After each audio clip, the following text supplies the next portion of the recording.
dan betapa hebatnya bagi kami kuasanya yang percaya, sesuai dengan kekuatan kuasanya yang bekerja di dalam kami.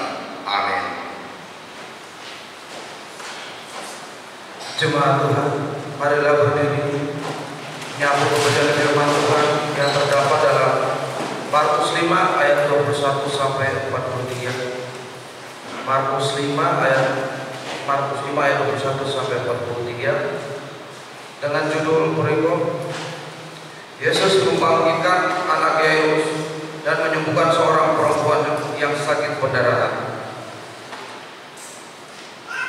Sesudah Yesus menyeberang lagi dengan perahu, orang banyak berbondong-bondong datang lalu mengurumuni dia, sedang ia berada di tepi danau.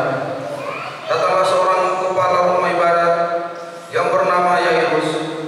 Ketika ia melihat Yesus, tersungkurlah ia di depan kakinya dan memohon dengan sangat kepadanya, "Anakku perempuan sedang sakit, hampir mati.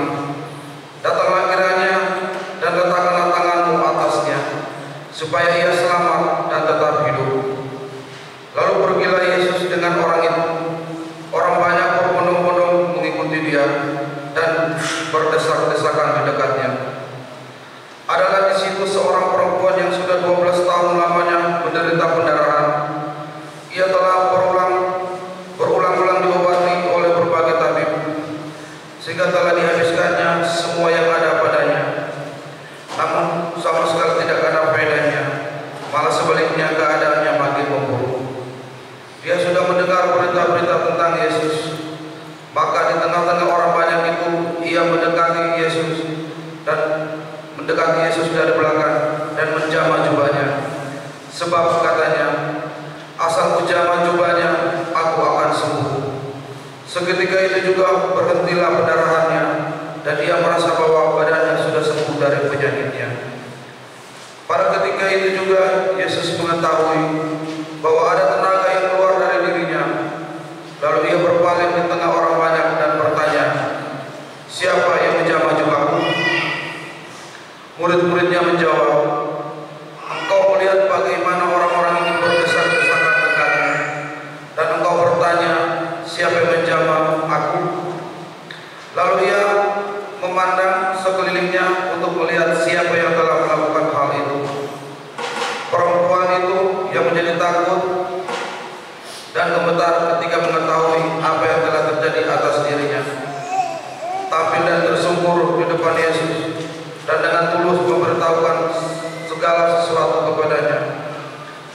Maka katanya kepada perempuan itu, "Hai anakku, imanmu telah menyelamatkan engkau. Pergilah dengan selamat dan sembuhlah dari penyakit." Ketika Yesus masih berbicara, datanglah orang dari keluarga kepala rumah ibadat itu dan berkata, "Anakmu sudah mati. Apa perlunya lagi engkau menyusahkan guru?" Tetapi Yesus tidak mengharapkan perkataan mereka dan berkata kepada kepala rumah ibadat, "Jangan takut, percaya saja." Lalu Yesus tidak memperbolehkan seorang pun ikut serta, kecuali Petrus, Yakobus, dan Yohanes, saudara Yakobus. Mereka tiba di rumah kepala rumah ibadat, dan di sana dilihatnya orang-orang ribut, menangis, meratap dengan suara nyaring. Sesudah ia masuk, ia berkata kepada orang-orang itu, "Mengapa kamu ribut dan menangis? Anak ini tidak mati, tetapi tidur." Tetapi mereka menertawakan dia. Maka diusirnya semua orang itu. Lalu dibawanya ayah dan ibu anak itu, dan mereka yang bersama-sama dengan dia masuk kamar anak itu. Lalu dipegangnya tangan anak itu, katanya, "Talita kum," yang berarti, "Hai anakku, aku berkata kepadamu, bangunlah." Seketika itu juga anak bangkit dan berdiri dan berjalan. Sebab umurnya sudah 12 tahun. Semua orang yang hadir sangat takjub. Dengan sangat ia berpesan kepada mereka supaya jangan seorang pun mengetahui hal itu. Lalu ia menyuruh mereka memberi anak itu makan. Demikianlah firman Tuhan. Yesus berkata, yang berbahagia ialah mereka yang mendengarkan firman Allah dan yang memeliharanya. Hosea.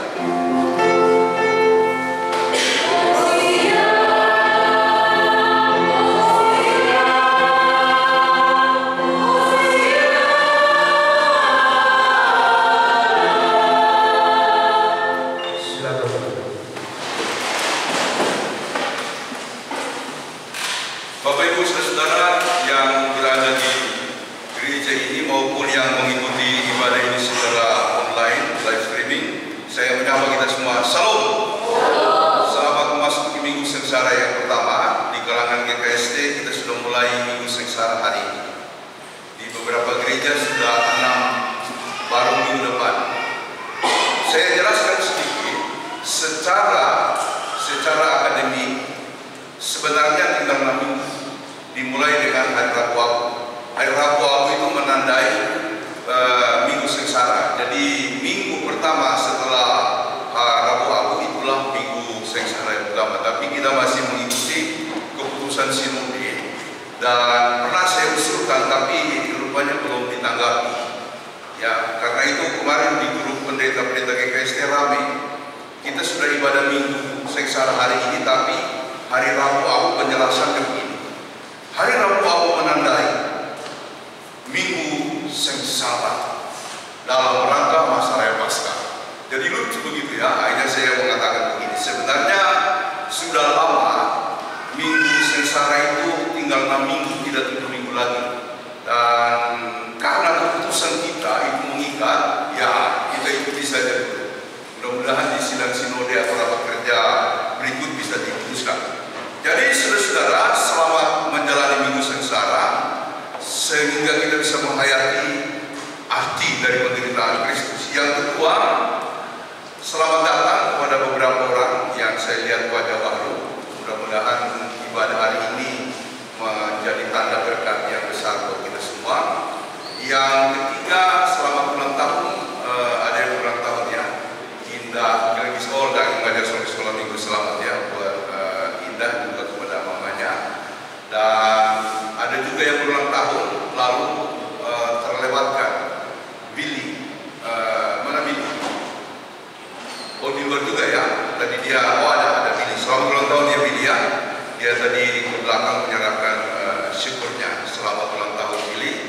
Semoga Tuhan menyertai Billy dan semua yang berulang tahun.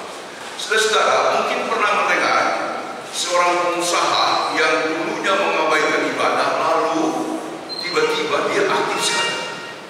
Dan orang bertanya, Pak, kok jadi rajin beribadah? Dia bilang begini, setelah saya membaca kisah Salomo dan Tuhan berkata kepadanya, Salomo, karena ayahmu, maka aku mau perhitungkan perbuatan-perbuatannya padamu. Dan itu membuatnya sadar. Jadi ketika orang bertanya, Pak, kenapa berubah? Dia bilang, saya setelah membaca kisah Salomo, di mana perbuatan ayahnya diperhitungkan pada anak, saya langsung aktif dengan pemikiran, semoga apa yang saya lakukan ini diperhitungkan untuk anak-anak saya. Jadi Bapak Ibu, kalau kita aktif ya dan beribadah, semoga saja itu diperhitungkan buat anak-anak kita. Memang keselamatan itu bukan titipan, bukan automatically. Ya, saya rajin lalu anak saya selamat atau keluarga saya selamat. Semoga diperhitungkan. Semoga diperhitungkan.